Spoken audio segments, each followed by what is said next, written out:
En este video vamos a explicar cómo realizar un análisis estadístico muy simple o elemental de una base de datos. ¿Sí? Vamos a empezar entonces utilizando la función readCSV de la biblioteca Pandas para leer nuestra base de datos. Vamos a emplear nuevamente la base de datos de diabetes que hemos previamente utilizado. Entonces, como se explicó en un video pasado, de esta forma, utilizando la función readCSV o CSV, y leemos la base de datos y del lado izquierdo proporcionamos el nombre de la base de datos, dataset en este caso, muy sencillo. Sí, y de esta forma, si ingresamos el nombre de nuestra base de datos, podemos obtener rápidamente una idea del contenido de esta base de datos. Como vemos esta base de datos, pues si echamos un vistazo rápido sobre ella, está compuesta por estas columnas: el número de embarazos, glucosa, presión sanguínea, espesor de la piel, insulina, índice de masa corporal, función de pedir y diabetes, la edad y el outcome. Son esas columnas que tenemos.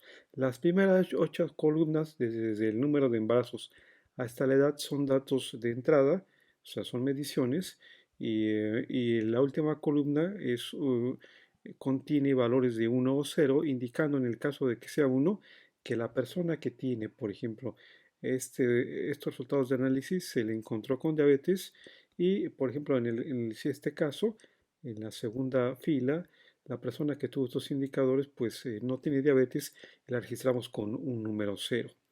Se debe notar que la primera columna en realidad es una columna que agrega pues Python, digamos, para simplemente, digamos, informar el número de fila de que se trata o de que se trate. ¿Ok?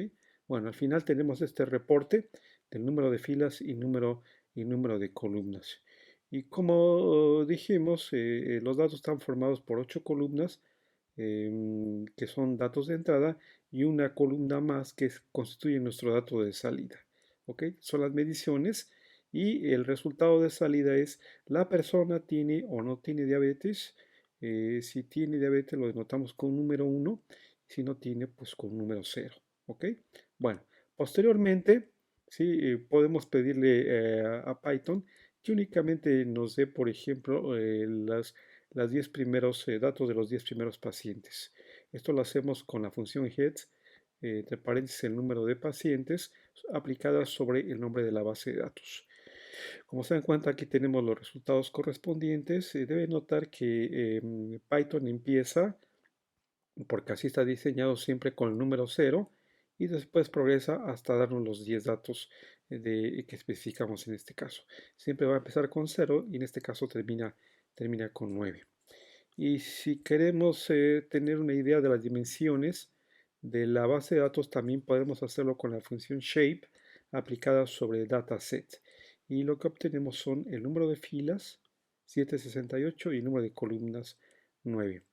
También podemos obtener información acerca del tipo de datos que contiene cada columna. Por ejemplo, en la data de glucosa nos informa que son datos del tipo INT64, quiere decir que son datos de tipo entero simplemente. Como se dan cuenta, esta columna de glucosa son únicamente datos enteros y lo reporta así. En el caso, por ejemplo, del índice de masa corporal, esos datos son de tipo float. Float quiere decir que son números fraccionarios, como pueden darse cuenta aquí. ¿Ok? ¿Vale? Bueno, esos son los datos que tenemos.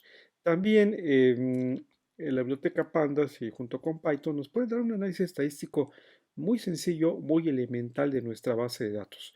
En particular, la información que nos pueden dar pues es una contabilidad del número de datos o de muestras, el valor promedio para cada una de las columnas, la desviación estándar, aunque aquí no lo dice, también reporta el valor mínimo, el valor máximo al final, y 25, 50 y 70% de los percentiles. ¿Ok? La forma de hacer esto es la siguiente. Primero le voy a especificar a Pandas que únicamente requiero que me reporte o deseo que me reporte 3 cifras decimales cuando se trate de números fraccionarios. De la biblioteca Pandas importamos la función setOption y le decimos entonces de esta manera setOptionPrecision, entre comillas y 3, el número de cifras decimales.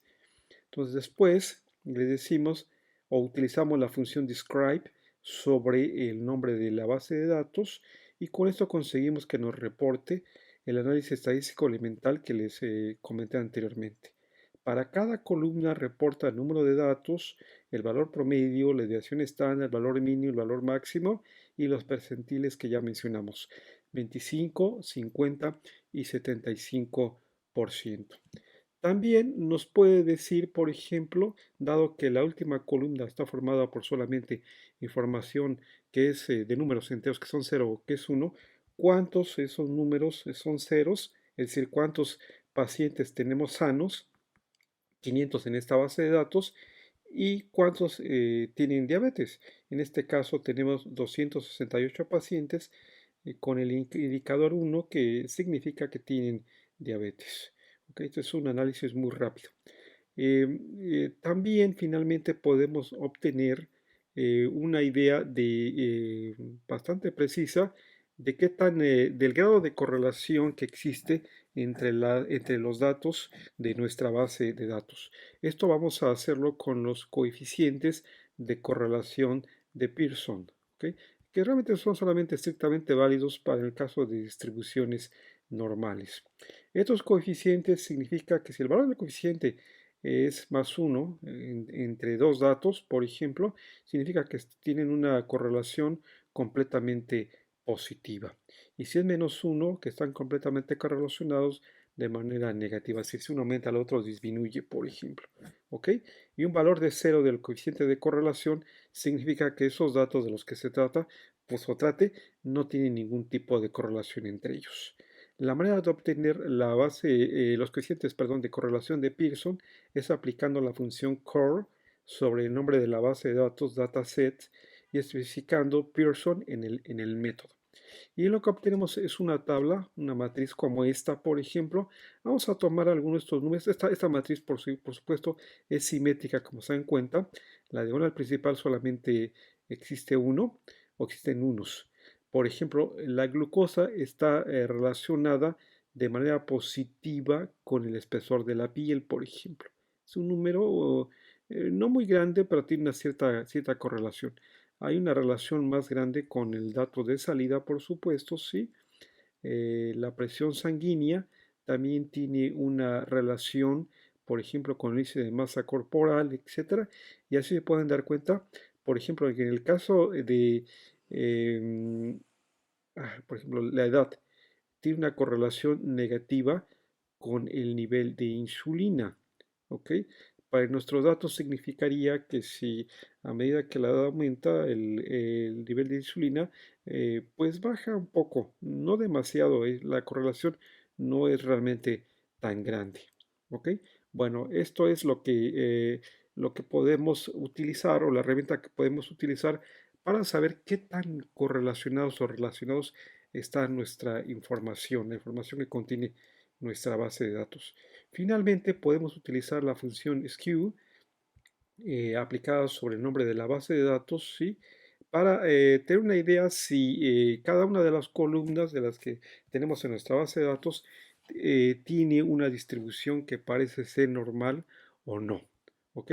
A medida que estos valores están más cercanos a cero, por ejemplo, como en este caso, el espesor de la piel, significa que estos datos están más cerca de tener una distribución de tipo gaussiano normal que, por ejemplo, que esta, la función de pedigrí de diabetes. O esta otra, por ejemplo, el número de embarazos. ¿Ok? Entonces, esos son los resultados o el análisis muy sencillo o elemental que podemos hacer de una base de datos utilizando Python en combinación con la biblioteca Pandas.